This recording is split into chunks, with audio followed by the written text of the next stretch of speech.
지난 시간에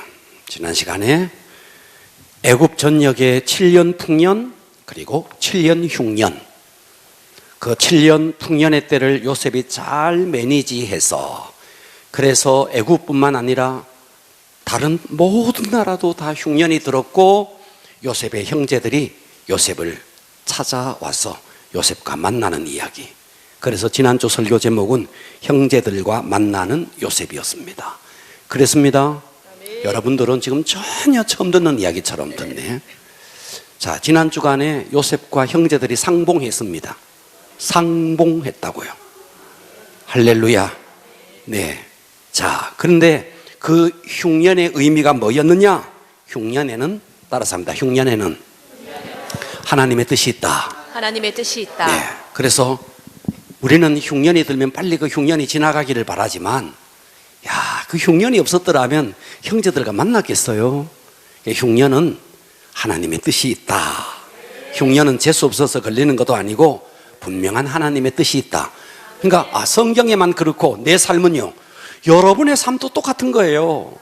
여러분의 삶에 지금 경제가 흔들리고 여러 가지 흉년이 들죠. 하나님의 뜻이 있는 거예요. 아멘. 자, 두 번째는요, 진정한 회개가 화해를 이룬다 그랬어요.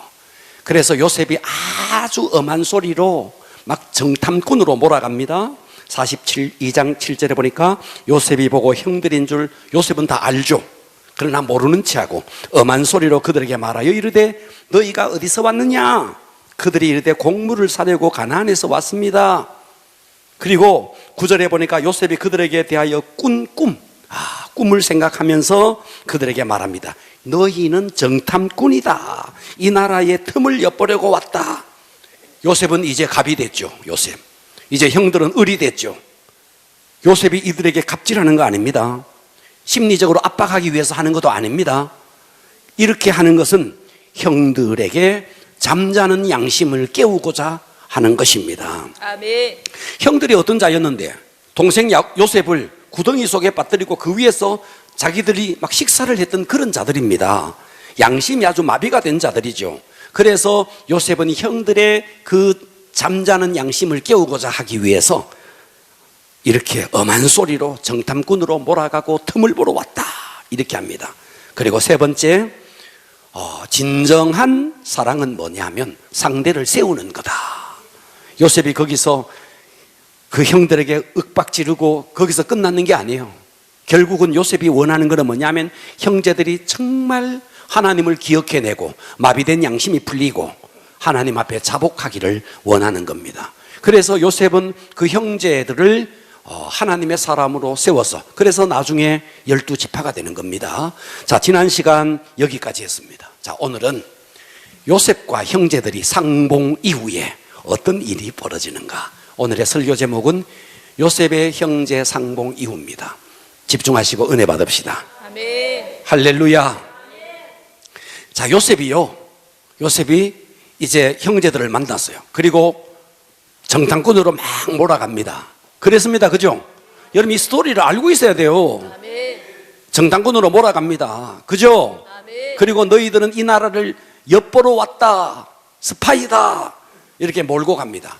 그렇게 하면서 그러는 사이에 이 형제들은 이 요셉인 줄을 꿈에도 생각을 못하는 거죠. 그래서 자기들끼리 막 이야기합니다. 그런데 야, 너희들이 어디서 왔느냐? 네, 우리는 가나안 땅에서 왔는데 한 아버지의 아들인데 이들이 하는 이야기가 뭐냐? 우리는 원래 12자식인데 한 아들은 아버지께 있고 한 아이는 없어졌습니다. 그 한 아이가 요셉인 거죠.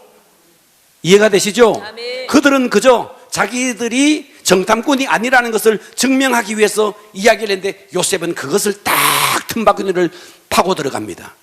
야, 너 아버지하고 함께 있는 그 아들 내게로 데리고 와라. 큰일 났죠, 이 형제들은. 그렇게 해서 어떻게 하느냐 하면 인질을 잡아둡니다. 그래서 요셉의 형제 상봉 이후에 첫째 인질은, 따라서 합니다. 인질은 여러분이 지금 주제들이요 굉장히 중요한 거예요. 제가 굉장한 묵상 속에서 나온 거예요. 따라서 합니다. 인질은 은혜의 끈이다. 은혜의 끈이다. 할렐루야. 아멘. 자, 24절 한번 볼게요. 요셉이 그들을 떠나가서 울고, 요셉은요 이미 용서를 해놓고 있는 겁니다. 형제들 이미 다 용서하고 있는 거예요. 그런데 요셉이 계속 몰아갑니다. 울고 다시 돌아와서 그들에게 말합니다. 그들 중에서 시므온, 자, 루벤, 시므온, 레위, 유다가 자기의 큰 어머니죠, 레아의 아들들입니다. 루벤, 시므온, 레위, 유다. 이해되시죠? 네. 자, 그 가운데 루벤이 있는데 루벤을 제끼고, 두 번째 아들이 시므온입니다. 뭐라 그러느냐, 그들 중에서 시므온을 끌어다가 그들 눈앞에서 결박을 합니다. 결박을 합니다. 인질로 잡아두는 겁니다. 자, 너희들 형제 중에 시므온 하나를 잡아놓고, 한 형제를 잡아두고 너희들은 아버지께로 돌아가서 너희의 막내 아들 데리고 와라 하는 거예요. 자, 여기서 왜 요셉이 시므온이라는 자를 인질로 잡아두었느냐 하는 겁니다. 자, 그리고 루벤도 있고 레위도 있고 유다도 있고 단도 있고 다른 아들들도 많이 있는 10명의 아들들 가운데 요셉은 왜 시므온을 딱 지적해서 결박하게 만들었느냐 하는 거예요. 자, 여러분은 왜 그럴까요? 왜 그렇다고 생각해서? 네? 주무십니까? 듣고 계시죠? 왜 시므온을 결박했을까? 많은 학설들이 있습니다. 아마도. 그런데 이것이 아닌 것은 설명이 안 돼요. 자, 과거에 요셉도 알고 있습니다.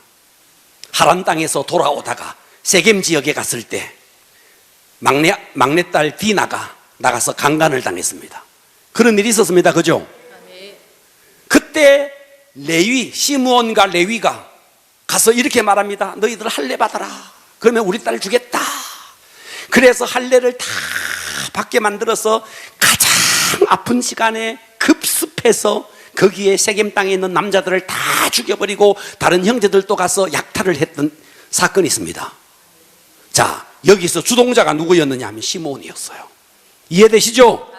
예. 그러니까 여러분, 형제가 지금 10형제, 요셉과 베냐민을 빼고도 10형제입니다. 10형제 중에요, 어떤 사건을 할 때 거기서 주도적으로 어떤 것을 계획하고 어떤 것을 기획하고 막 몰아가는 사람이 있고, 나머지 사람들은 그냥 따라가는 거예요. 아마도 이 세겜 땅에서 그 할례를 받게 만들고 세겜의 사람들을, 남자들을 다 죽이게 하면서 이것을 주도했던 사람이 시므온으로 여겨집니다. 그러니까 이 시므온이 둘째 아들이지만 그 위에 루벤이라는 형이 있지만 시므온이 굉장히 성격이 과격한 자로 보여집니다. 그래서 이 요셉을 구덩이에 빠뜨리자 하면서 그 모든 것들을 주도하면서 했던 사람이, 요셉은 지금 웅덩이에 빠져있지만, 구덩이에 빠져있지만 그 위에서 요셉이 가지고 온 음식을 나눠 먹으면서 깔깔거리면서 웃는 그 모습 속에서 그 모든 것을 주도했던 사람이 시므온으로 여겨집니다. 이것은 그렇지 않고는 이 본문이 해석이 잘 안 돼요. 자, 어쨌든 요셉이 시므온을 다 그들 눈앞에서 다 결박합니다. 그렇다면 왜 요셉이 시므온을 인질로 잡아두었느냐? 왜 볼모로 시므온을 잡아두었느냐? 자, 여기서 이렇습니다. 만일 이 형제들이요, 아버지께로 가서 막내 아들 데리고 오겠습니다 하면서 시므온을 인질로 잡아두지 않았더라면 어떤 일이 벌어지느냐? 이야, 우리 그때 애굽에 가서, 그때 가서 우리가 시급동급 했다, 그지? 우리 다른 사람 시켜가지고 돈을 배로 주더라도 우리는 가지 말고 양식을 어떤 방법이라든지 우리가 구하면 되지 하면서 이들이 요셉 앞에 안 나타날 수도 있다는 거예요. 그런데 인질을 딱 잡아둡니다. 그러니까 인질이 뭔데? 요셉과 그 이후에 계속 만날 수 있는, 그래서 그의 아버지 야곱도 만나고 베냐민도 만나고, 그래서 그들의 70 식구들이 다 내려와서 앞으로 거룩한 하나님의 나라를 이끌어 나가는데, 만일 인질을 잡아두지 않았더라면 이런 일이 있을 수 없다는 거예요. 그러니까 인질이 뭔데? 인질은 하나님의 은혜의 끈이라는 거예요. 아멘. 자, 여기서 우리는 잊지 마셔야 됩니다. 여러분의 삶에 기도해도 응답되지 않는 게 있습니다. 아무리 기도해도 응답되지 않는, 사도 바울에게도 그랬습니다. 육체의 가시가 있었습니다. 기도했습니다. 이 가시가 떠나게 해달라고 기도했습니다. 그런데 떠나지 않았습니다. 또 기도했습니다. 성경에 보면 3번 기도했다 그러지만 그것이 3번이겠습니까? 부단히 기도했습니다. 그런데 육체의 가시는 떠나지 않았습니다. 자, 여러분의 삶에도 아무리 기도해도 그것이 응답되지 않는 인질처럼 붙잡혀 있는 것이 있습니다. 그런데 여러분, 그것이 은혜의 끈이라는 거예요. 아멘. 왜 그러냐? 왜 그러냐? 요셉이 지금 시므온을 인질로 잡아두었기 때문에 그 형제들은 돌아왔습니다. 돌아올 수 있는 기회가 됐다는 것입니다. 바울도 마찬가지입니다. 바울도 자기에게 있는 이 가시가 떠나게 해달라고 기도했지만 하나님의 음성은 뭐였는데? 네 은혜가 내게 족하도다. 할렐루야. 아멘. 그것 때문에 성경이 뭐라 그랬는데? 나로 하여금 자고하지 않도록, 교만하지 않도록. 만일 여러분들이요, 여러분들의 삶에 돈이 많아. 자, 상상을 한번 해봅시다. 돈이 많아. 돈이 많다고요. 예. 돈이 많아. 건강해. 지식도 어마어마해. 학벌도 대단해. 하는 일마다 형통해. 여러분의 자식들도 하는 일마다 다 형통해. 모든 게 다 풀려. 그리고도 겸손하다 하면 그거 복입니다. 그런데 인간은요 그리고 겸손하기가 쉽지 않습니다. 겸손하기가 쉽지 않다고요. 그러니까 하나님은 어딘가에 우리에게 가시를 주는 거예요. 그것 때문에 하나님 앞에 무릎 꿇고, 그것 때문에 하나님 앞에 기도하고. 할렐루야. 아멘. 예, 할렐루야. 이거 잊지 마셔야 됩니다. 그러니까 여러분들이요, 하는 일이 잘 되고, 사업도 잘 되고, 몸도 건강하고, 자식도 공부도 잘하고, 모든 것이 다 형통한데 거기에 진짜 여러분이 겸손까지 하다, 하나님 앞에 정말 낮아진 심령으로 살아낸다, 정말 이건 복입니다. 아멘. 그런데 우리 인간은 연약해서 그러기가 쉽지 않는 거예요. 교만이 하늘을 찌르고 하나님을 무시하고 하나님께 도전하고 주변 사람들 막 무시합니다. 야, 내가 누군데? 낸데. 네가 뭔데? 낸데. 네가 뭐라고? 네가 뭔데? 죄인인데. 그런데 사람들 만나보면 이제 낸데 하는 게 있습니다. 웃기지도 않습니다. 어? 만나보면요, 낸데. 네가 뭔데? 이 소리 듣기요, 세상 사람들 가운데 그런 사람 많아요. 낸데. 아이고, 낸데. 여러분, 진짜 돈도 많고 학벌도 있고 건강하고 형통하고 그러면서도 하나님 앞에 납작 엎드릴 수 있다. 와, 이건 복입니다. 여러분이 그 복을 받기를 바라요. 아멘. 할렐루야. 그러나 지금 요셉에게, 이 요셉의 형제들에게 인질로 시므온을 탁 잡아뒀습니다. 그런데 그것이 은혜의 끈이었다 하는 겁니다. 아멘. 자, 두 번째, 요셉의 형제 상봉 이후에 두 번째는요, 은혜로 누릴 수 있어야 되는데 이 형제들은 은혜로 누리지를 못하는 거예요. 25절 한번 볼게요. 명하여. 자, 지금 요셉이 말이죠, 10명의 형들이 와서 지금 시므온을 인질로 잡아두고 곡식을 이제 줍니다. 그리고 그 곡식에다가 그릇에 곡물을 그 그릇에 채우게 하고 그 사람들이 각 사람들의 돈을 그 자루에 도로 넣게 합니다.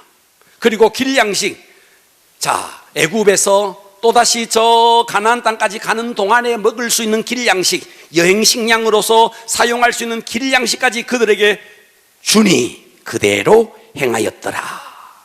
자, 여기서요, 요셉이 형제들에게 곡물을 주고 곡물을 살렸고 주었던 돈까지 다 각 사람의 돈을 자루에다가 도로 넣어줍니다. 왜 그랬을까? 여기에 대해서 요셉이 요것들을 말이지 하면 혼쭐을 내게 하기 위해서 이렇게 했다. 자, 그러나 그렇지 않습니다. 여기서 잘 생각해 보십시오. 상상력을 한번 동원해 봅니다. 지금 상상력을 동원해 보자고요. 집중해 주세요. 자, 상상력을 동원합니다. 제가 애굽의 총리로 지금 요셉처럼 총리가 돼 있다. 상상력을 동원해 보자고요. 아시겠죠? 아멘. 네. 그런데 자, 우리 유 집사님이 계시네. 자, 유 집사님하고 제하고요, 유 집사님이 뭐 저를 뭐 저 웅덩이에 빠뜨린 적도 없고 죽이려고 한 적도 없고 종으로 판 적도 없어요. 그런 적이 없습니다. 그죠? 예, 관계가 좋은 관계입니다. 뭐 나는 그래 생각하는데 본인은 어떤지 몰라. 좋은 관계입니다. 뭐 밥도 같이 먹고 좋은 관계예요. 내가 이제 총리야.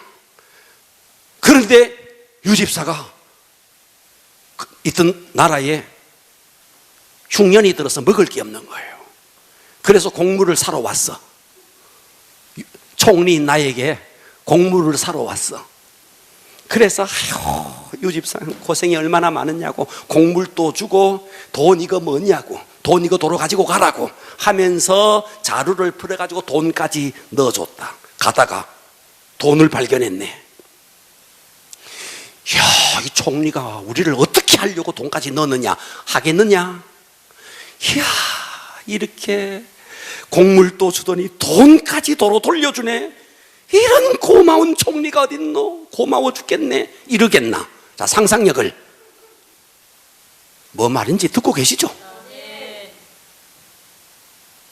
정상적인 관계 같으면요, 돈을 도로 넣어줬다, 은혜로 생각하는 겁니다. 그래요, 안 그래요? 요셉은요, 형제들에게 곡물도 나눠주고 돈까지 도로 줬습니다. 은혜를 베푼 거예요. 그런데 형제들은 진 죄가 있기 때문에 은혜로 누리지 못하는 거예요. 이야, 이건 놀라운 일입니다. 네. 그러니까요, 여러분, 인격이 건강한 사람은 어떠냐면요, 선물을 주면 선물을 고맙게 기쁨으로 받습니다. 그러면요, 주는 사람도 기쁘고 받는 사람도 즐겁고, 건강한 관계 속에서는 이렇게 은혜가 흐르는 거예요. 그러나 관계가 건강하지 못하면요, 작은 선물 하나를 딱 주면요, 며칠 밤을 잠을 못 잡니다. 왜 줬겠노? 무슨 의미일꼬? 나더러 몇 배를 더 갚으라고 이렇게 주는 거지. 이렇게 관계가 정상적이지 못하면요, 선물로 누리지 못하는 거예요. 자, 예를 들어서 봐봐요. 제가요, 어떤 사람에게, 제가 유 집사님 예를 더 들어봅시다. 유 집사님 중보 기도 한다고 얼마나 수고가 많아요. 너무 감사합니다 하면서 제가요, 케이크를, 큰 케이크, 저 집에 빵 좋아한대요, 빵. 그래서 케이크를 하나를 탁 사가지고 줬어요. 중보 기도 한다고 고생이 많으니까 가족끼리 먹으라고. 그런데 케이크를 하나 줬는데 이걸 못 먹는 거예요. 고민을 하는 거예요. 목사님, 이걸 왜 줬을까? 도대체 이걸 왜 줬을까? 몇 배로 갚으라는 이야기고, 이 왜 줬을까? 고민 막 밤에 잠을 못 자는 거예요. 그래서 일주일 뒤에 케이크를 다시 내게 도로 가지고 온 거예요. 그러면 보세요. 준 것을 못 먹어서 손해, 일주일 동안 밤잠 못 자면서 고민해서 손해, 케이크 열어봤더니 케이크 상해서 손해, 준 사람 마음 상해서 손해. 듣고 계십니까? 아멘. 그러니까요, 여러분, 인간관계가 정상적이어야 은혜가 흐르는 겁니다. 인간관계가 정상적이지 못하면요, 은혜를 베풀어도 그걸 은혜로 모르는 거예요. 여러분, 건강한 관계 같으면요, 케이크 하나 사주면요, 아이고 고맙다고, 다음에 또 사달라고 하면서 뭐 안 줘서 고민이지. 건강한 관계는 케이크요 맛있게 먹습니다. 고맙다 그러고. 그래요? 근데 건강하지 못하면요, 이면에 자꾸만 뭔가를 생각하는 거예요. 왜? 요셉의 형들은 요셉을 구덩이에 빠뜨리고 종으로 팔고, 이 진죄가 있기 때문에 요셉이 은혜를 베풀어도 그걸 은혜로 못 받아들이는 거예요. 여러분, 사람들과의 관계예요, 관계가 이그러지면요, 은혜를 못 누립니다. 은혜가 흐르지 않는 거예요. 자, 42장 26절 한번 읽어보겠습니다. 그들이 곡식을 나귀에 싣고 그곳을 떠났더니 한 사람이 여관에서 나귀에게 먹이를 주려고 자루를 풀고 본즉 그 돈이 자루 아귀에 있는지라. 그가 그 형제에게 말하되 내 돈을 도로 넣었도다. 보라, 자루 속에 있도다. 이에 그들이 혼이 나서 떨며 서로 돌아보며 말하되 하나님이 어찌하여 이런 일을 우리에게 행하셨는가 하고. 자, 여기에요, 혼이 났어. 뭐 났어? 혼이 났어. 혼이 났어. 떨며 서로 돌아보면서, 야, 진짜 애굽의 총리는 멋진 사람이다. 우리에게 이렇게 곡물도 주고 돈도 들어주고, 이야, 은혜가 넘친다. 이래야 건강한 관계고 정상적인 모습인데, 혼이 나서 떨며 서로 돌아보면서 드디어 그들은 누구를 기억해내느냐? 한 번도 기억하지 못했던 하나님이 어찌하여 이런 일을 우리에게 행하셨는고. 할렐루야. 아멘. 예. 인가요? 그들은 드디어 양심의 주인이신 하나님을 기억하고, 하나님이 어찌하여 이런 일을 우리에게 행하셨는고. 그래서 우리는 요셉과 형제들과의 상봉 이후에 볼모로 잡아둔, 인질로 잡아둔 것이, 그것이 은혜의 끈이듯이 여러분의 삶에 기도해도 응답되지 않는 것이 하나님 앞에 여러분 무릎 꿇게 하는 은혜의 끈이 될 수 있다. 아멘. 그리고 인간관계는요, 정상적인 인간관계는요, 선물이요 다 은혜인 겁니다. 은혜. 그런데 정상적인 관계가 못 되면 선물이, 또 다른 이면에 저 사람이 뭔가 나에게 다른 요구할 것이 있겠지 하면서 은혜로 누리지 못하는 것입니다. 아멘. 할렐루야. 아멘. 자, 세 번째입니다. 오늘의 말씀에 가장 중요한 것은 이 세 번째입니다. 요셉의 형제 상봉 이후에 셋째는요, 따라서 합니다. 내려놓는 것이 한 번 더 내려놓는 것이 얻는 길이다. 얻는 길이다. 자, 이 말이 무슨 말이냐? 자, 요셉이 형제들의 자루에다가 돈을 도로 다 넣어줬어요. 자, 그동안 형들의 입장에서 보니까 자기들을 막 정탐꾼으로 막 몰아갔어요. 그런데 지금 시므온까지 인질로 잡아뒀어요. 그리고 베냐민을 안 데리고 오면은 큰일 날 그런 입장 속에 있어요. 이해가 되시죠? 아멘. 그 상황 속에서 28절 아까 읽었던 구절입니다. 그가 형제들에게 말하되 내 돈을 덜어 넣었도다. 보라, 자루 속에 있도다. 이에 그들이 혼이 나서 떨며 서로 돌아보면서 말합니다. 하나님이 지금 이 황당한 상황 속에서 20년 전에 동생을 구덩이에 빠뜨렸다가 애굽의 종으로 팔았던 그들, 그 사악함의 대가를 그들이 고백하면서 그것을 고백하게 하는 것이 그들의 양심이었다면, 그 양심의 주인인 하나님을 이제 드디어 이들이 처음으로 의식하는 겁니다. 이들의 입에서 하나님이라는 이야기가 생전 처음으로 여기에 등장하는 거예요. 할렐루야. 여러분, 고난의 가장 큰 기여는요, 고난은 우리를 하나님 앞에 세우는 겁니다. 아멘. 여러분의 삶에 고난이 있죠. 고난이 우리에게 준 가장 큰 선물, 가장 큰 기여는 그 고난 통해서 우리가 하나님 앞에 무릎 꿇게 하는 거예요. 아멘. 그래서 고난은 축복인 겁니다. 고난은 변장된 축복인 겁니다. 아멘. 고난 없으면요, 우리가 하나님 앞에 무릎 꿇지 않습니다. 아멘. 고난 때문에 하나님 앞에 무릎 꿇는 거죠. 아멘. 고난의 가장 큰 기여는 우리로 하여금 하나님 앞에 세우는 것이다. 아멘. 그래서 이들이 드디어 혼쭐이 났어요.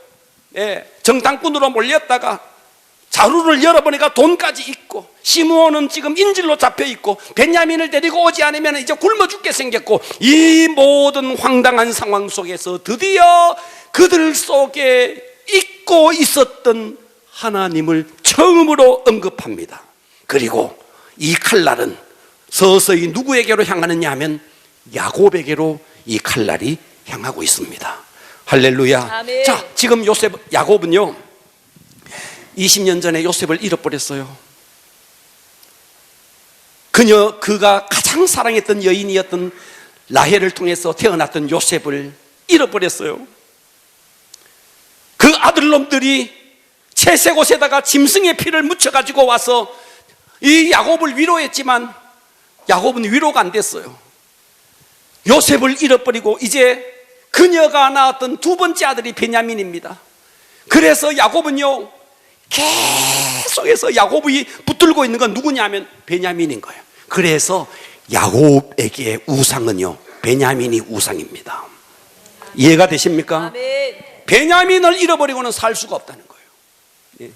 이런 상황 속에 자, 시므온은 볼모로 잡혀 있고 나머지 형제들은 이제 야곱에게로 돌아옵니다. 돌아와서 지금까지 애굽에서 있었던 모든 이야기를, 그 황당한 상황을 애굽의 총리로부터 정탐꾼으로 몰리고 너희 동생 베냐민을 데리고 오지 않으면 이제는 더 이상 끝이다. 이 모든 상황을 그의 아버지 야곱에게 보고를 하는데 29절 읽어보세요. 그들이 가나안 땅에 돌아와 그들의 아버지 야곱에게 이르러 그들이 당한 일을 자세히 알리어야 아뢰되 그 땅의 주인인 그 사람이 엄하게 우리에게 말씀하고 우리를 그 땅에 대한 정탐꾼으로 여기기로 우리가 그에게 이르되 우리는 확실한 자들이요 정탐꾼이 아니니이다. 우리는 한 아버지의 아들 12 형제로서 하나는 없어지고 막내는 오늘 우리 아버지와 함께 가나안 땅에 있나이다 하였더니 그 땅의 주인인 그 사람이 우리에게 이르되 내가 이같이 하여 너희가 확실한 자들임을 알리니 너희 형제 중에 하나를 내게 두고 양식을 가지고 가서 너희 집안에 굶주림을 구하고 너희 막내 아우를 내게로 데려오라. 그러면 너희가 정탐꾼이 아니요 확실한 자들임을 내가 알고 너희 형제를 너희에게 돌리리니 너희가 이 나라에서 무역하리라 하더이다 하고. 할렐루야. 지금 이제 10명의 형제들이 아버지 야곱에게 와서 그동안 애굽에서 있었던 모든 이야기를 보고하는데 약간 말을 바꾸었습니다. 어떻게 바꾸느냐 하면 베냐민을 데리고 오면 애굽에서 무역할 수 있을 거다 하면서 과장을 합니다. 자, 우리는 이쯤에서 야곱이 어떤 자이냐? 야곱은요, 잔머리의 대가입니다. 야곱은 잔머리의 대가입니다.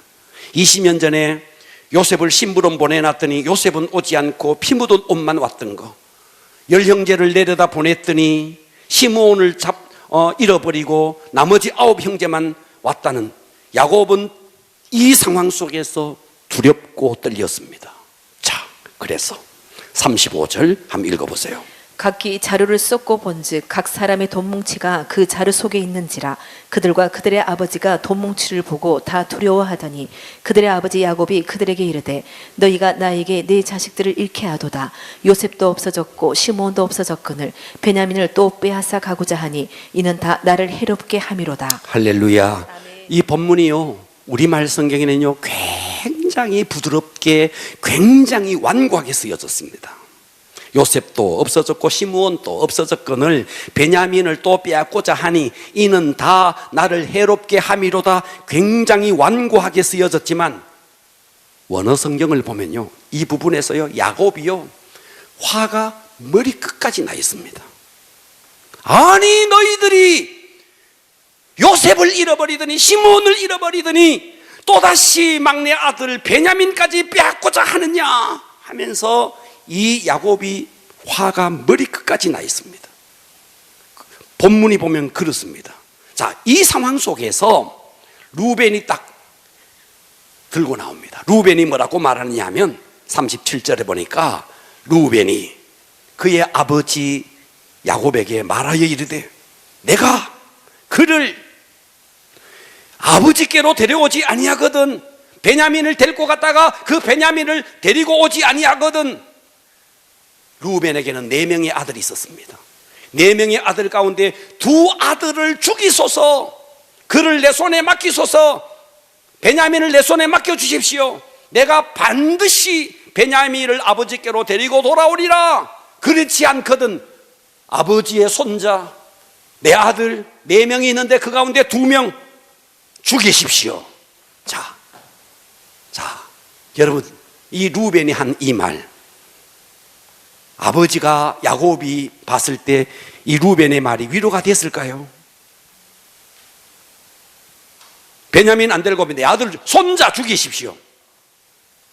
여러분, 이게 위로가 됐겠어요? 그런데 38절 보면요, 야곱이 이르되 봐봐요, 내 아들은 베냐민을 두고 하는 거예요. 너희와 함께 내려가지 못하리니 그의 형 요셉을 말합니다. 요셉은 죽고 그만 남았습니다. 만일 너희가 가는 길에서 재난이 베냐민에게 미치면, 그에게 미치면 너희가 내 흰머리를 슬퍼하며 스올로 내려가게 함이 되리라. 이 늙은 한 많은 이 노인, 이 지금 한 많은 죽음에 대해서 문학적인 표현으로 흰머리를 슬퍼하며 그 옛날에 요셉을 잃어버리고도 이렇게 표현했어요. 37장 35절에 보면요, 그의 모든 자녀가 위로하되 요셉을 잃어버렸을 때입니다.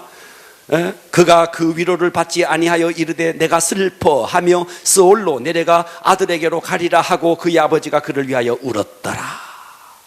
자, 그러면 여기서 성경에 왜 말 같지 않는 이 말을 루벤이, 아버지 내가 베냐민을 데리고 오지 아니하면 내 아들 2명을 죽이십시오, 이 말 같지 아니하는 이 루벤의 제안을 굳이 성경에 기록했을까 하는 겁니다. 왜 이런 구절을 성경에 기록했을까?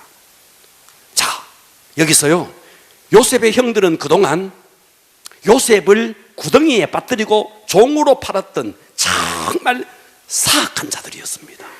그런데 지금 이 지점에 와서 루벤이 이 무모한 제안을 하는데, 이것이 본문에 기록한 것은요, 이런 의미가 있습니다. 여러분, 이 세상에서요 가장 무모한 제안을 하시고 우리에게 가장 무모한 행동을 하신 분이 계십니다. 그분이 누구냐? 하나님이에요.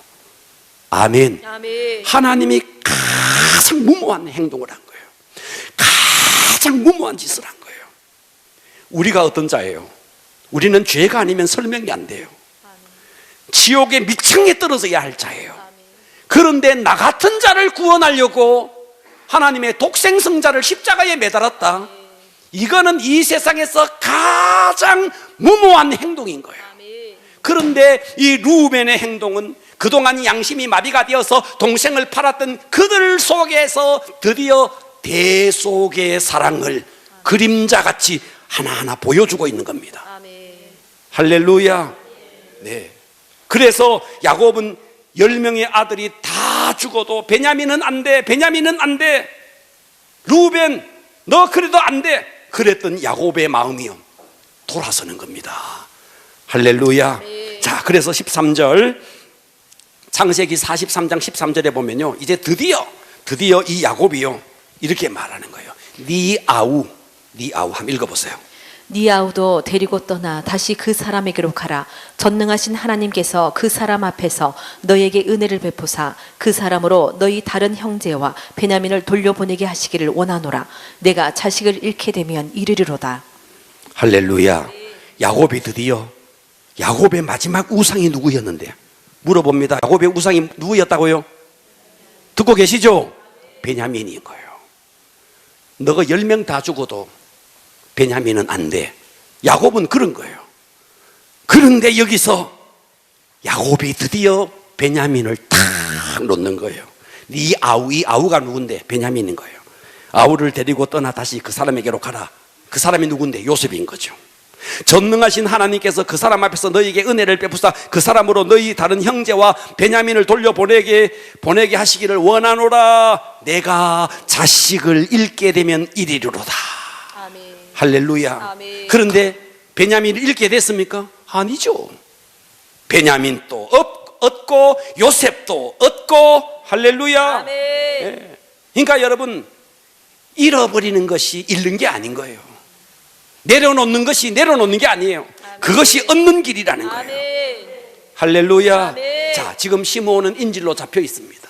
인질로 잡혀 있는 것이 하나님의 은혜의 끈이다. 아멘. 여러분의 삶에 해결되지 않는 문제, 그것 때문에 하나님을 붙들고 새벽을 깨우고 기도할 수 있다면 그 인질이 여러분에게는 은혜의 끈이 되는 것입니다. 아멘. 그리고 여러분, 인간관계는요, 정상적인 인간관계에서는요 은혜가 흘러가는 겁니다. 아멘. 그러나 정상적이지 못하면요 은혜로 누리지 못하는 겁니다. 그리고 야곱이 끝까지 붙들었던 베냐민, 그런데 이 베냐민을 딱 내려놓는 순간에 베냐민을 잃어버리는 것이 아니고 요셉을 얻게 되고 가족을 살리게 되고, 할렐루야. 아멘. 그러니까 오늘 우리는 이 본문을 통해서 세 가지를 깨달아야 됩니다. 무엇을? 여러분의 삶에 해결되지 않는 문제는 은혜의 끈이구나. 아멘. 아멘. 그리고요, 인간관계가요 정상적일 때 은혜가 흘러가지, 정상적이지 못하면요 은혜를 베풀어도요 은혜로 누리지 못하는 것입니다. 그리고 여러분의 마지막 우상이 뭔지, 내가 하나님 앞에 내려놓지 못하는 마지막 우상이 뭔지, 여러분 그 우상을 내려놓아야 정말 하나님을 얻고 모든 것을 얻게 되는 겁니다. 아멘. 내가 붙들고 있는 것을 내려놓지 못하면 우리는 얻을 수 없습니다. 내려놓는 것이 얻는 길입니다. 그러니까 오늘 여러분 이 말씀을 들으면서 여러분의 삶 속에 내가 아직까지도 하나님 앞에 내려놓지 못한 게 뭐가 있는지를 돌아보시고 이걸 내려놓으셔야 됩니다. 물질이든지 건강이든지 무엇이든지 내려놓아야 됩니다. 내려놓아야 얻는 길입니다. 기도합니다.